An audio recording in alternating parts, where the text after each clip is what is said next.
Hello learners, welcome to channel. तो जैसा कि आपको पता है कि आपसे जो है जब आप एडमिशन लेते हैं तो उसमें फ़ीस में आपसे कॉशन मनी लिया जाता है, जो कि आपसे कहा जाता है कि कॉशन मनी जो है जब आप कोर्स कंप्लीट कर लेंगे तो वो जो है आपको वापस दे दी जाएगी। तो बहुत सारे ऐसे प्राइवेट इंस्टीट्यूशंस होते हैं जहाँ पर मनमानी जो है वो अपने हिसाब से कॉशन मनी लेते हैं। कहीं पे 5,000 तो कहीं पे 10,000 तो कहीं पे 15,000 जो है वो कॉशन मनी लेते हैं स्टूडेंट से जब वो नया एडमिशन उनका होता है। और उसके बाद फिर जब कोर्स कंप्लीट हो जाता है स्टूडेंट का तो वो जो है टाइमली जो है उसको वापस भी नहीं करते हैं, सालों साल तक जो है उसको लटका के रखते हैं, कॉस्टल मनी वापस नहीं करते हैं। तो उसको लेकर जो है उत्तर प्रदेश शासन प्राविधिक शिक्षा अनुभाग 1 द्वारा जो है ये आदेश जारी किया गया है। तो यहाँ पे जो है कुछ महत्वपूर्ण बिंदु, कुछ इंपॉर्टेंट नोटिफिकेशन जारी किए गए हैं। सभी ऐसे इंस्टीट्यूट जहाँ पर टेक्निकल कोर्सेज चलते हैं, डिग्री या डिप्लोमा कोर्सेज चलते हैं और वहाँ पर नए एडमिशन होते हैं, तो वहाँ पर कॉशन मनी कितना लिया जाएगा उसको लेकर जो है यहाँ पे गाइडलाइंस जारी की गई हैं, आदेश दिया गया है सरकार की तरफ से। तो यहाँ पे सबसे पहला पॉइंट आप देखेंगे कि एक रूपता की दृष्टि से निजी क्षेत्र के डिग्री स्तरीय अभियंत्रण संस्थाओं द्वारा अधिकतम 5,000 रुपये एवं डिप्लोमा स्तरीय अभियंत्रण संस्थाओं द्वारा अधिकतम 3,000 रुपये प्रति छात्र लिया जाएगा। तो यानी कि अगर आप टेक्निकल कोर्स करने जा रहे हैं, डिग्री में डिप्लोमा करने जा रहे हैं, प्राइवेट इंस्टीट्यूशन में एडमिशन लेते हैं, तो आपसे जो कॉशन मनी के नाम पर जो फीस ली जाती है, अगर आप डिग्री कोर्स कर रहे हैं तो 5,000 रुपये ली जाएगी। वहीं पर अगर आप जो है डिप्लोमा कोर्स करने जा रहे हैं तो फिर आपसे जो है 3,000 रुपये प्रति छात्र लिया जाएगा। क्लियर। दूसरा पॉइंट आप यहाँ पे आप देख सकते हैं, पाठ्यक्रम को पूर्ण करने के उपरांत छात्रों द्वारा संस्थान से नो ड्यूज प्रमाण पत्र प्राप्त करने की तिथि के पश्चात छात्रों को जमानत या फिर कॉशन मनी की धनराशि 2 माह के अंदर वापस किया जाना अनिवार्य होगा। तो यहाँ पे ध्यान रखने वाली बात है कि जब आप जो है कॉलेज से अपना कोर्स कंप्लीट कर लेते हो, नो ड्यूज सर्टिफिकेट बनवा लेते हैं, उस डेट से जिस दिन आपने नो ड्यूज सर्टिफिकेट बनवा उससे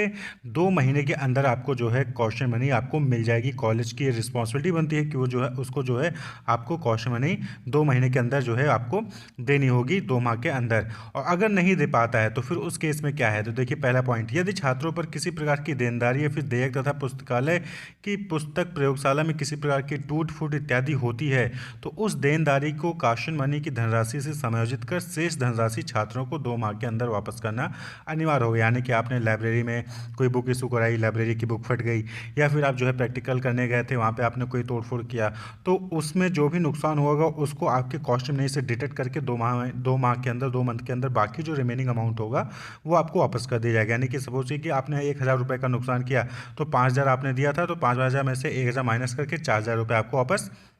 कर दिया जाएगा। दूसरा पॉइंट है, यदि संस्थान द्वारा निर्धारित समय अवधि 2 माह के पश्चात एवं 4 माह के अंदर जमानत कॉशन मनी की धनराशि वो छात्र को वापस की जाती है तो संस्थान को जमानत या फिर कॉशन मनी की धनराशि का 2 गुना छात्रों को वापस करना होगा। यानी कि अगर कोई कॉलेज है वो 2 महीने से 4 महीने के बीच में जो है आपको रिटर्न करता है, यानी कि आपने जिस दिन नो ड्यूज बनाया उसके 2 महीने के बाद और 4 महीने के अंदर जो है वो आपको रिटर्न करता है कॉशन मनी, तो उसको डबल अमाउंट यानी 5,000 का 10,000 रुपये आपको जो है वापस करना पड़ेगा, स्टूडेंट को वापस करना पड़ेगा। तीसरा है, यदि संस्थान द्वारा 4 माह के पश्चात एवं 6 माह के अंदर जमानत कॉशन मनी की धनराशि छात्र को वापस की जाती है तो संस्थान को जमानत कॉशन मनी की धनराशि का 3 गुना छात्रों को वापस करना होगा। 4 से 6 महीने के अंदर वापस किया तो 3 गुना, 2 से 4 महीने के अंदर किया तो 2 गुना, और यदि संस्थान द्वारा 6 माह के पश्चात जमानत कॉशन मनी की धनराशि छात्र को वापस की जाती है तो संस्थान को जमानत कॉशन मनी की धनराशि का 4 गुना छात्रों को वापस करना होगा। और यदि संस्थान उपरोक्त उल्लिखित बिंदुओं में दर्शाए गए नियमों का पालन नहीं करता है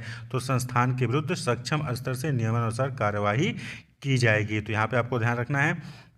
कि आपको 2 महीने के अंदर कॉलेज को कॉशन मनी वापस कर देनी, यानी कि स्टूडेंट को अगर कॉशन मनी वापस नहीं होती 2 महीने के अंदर और 4 महीने के अंदर, 2 से 4 महीने के अंदर करता है तो दुगुना मिलेगा, 4 से 6 महीने के अंदर करता है तो तिगुना 4 गुना मिलेगा, और अगर उससे ज़्यादा टाइम लेता है तो फिर जो है उसके अगेंस्ट लीगल एक्शन लिए जाएंगे। तो ये कॉशन मनी को लेकर इंपॉर्टेंट गाइडलाइंस जो है यूपी गवर्नमेंट ने जारी कर दिया है। तो जहाँ पर आपको ध्यान रखना है कि आपसे कॉशन मनी के जमानत राशि के नाम से 5,000 रुपये से ज़्यादा नहीं लिया जा सकता है अगर आप डिग्री कोर्स कर रहे हैं, और अगर आप डिप्लोमा कोर्स कर रहे हैं तो 3,000 रुपये से ज़्यादा नहीं लिया जा सकता। तो जब भी आप एडमिशन लेते हैं, फीस जमा करते हैं, तो वहाँ पे ध्यान रखें कि कॉशन मनी आपसे कितना लिया जा रहा है, और अगर अब ज़्यादा लिया जा रहा है तो आप जो है ये सर्कुलर, ये नोटिस जो है प्राविधिक शिक्षा अनुभाग 1 संख्या यहाँ पर आप देख सकते हैं, लखनऊ 25 अगस्त 2022 को ये जारी किया गया। तो ये जो है नोटिस जो है आप इसका रेफरेंस दे सकते हैं। Wish you all the best, keep watching.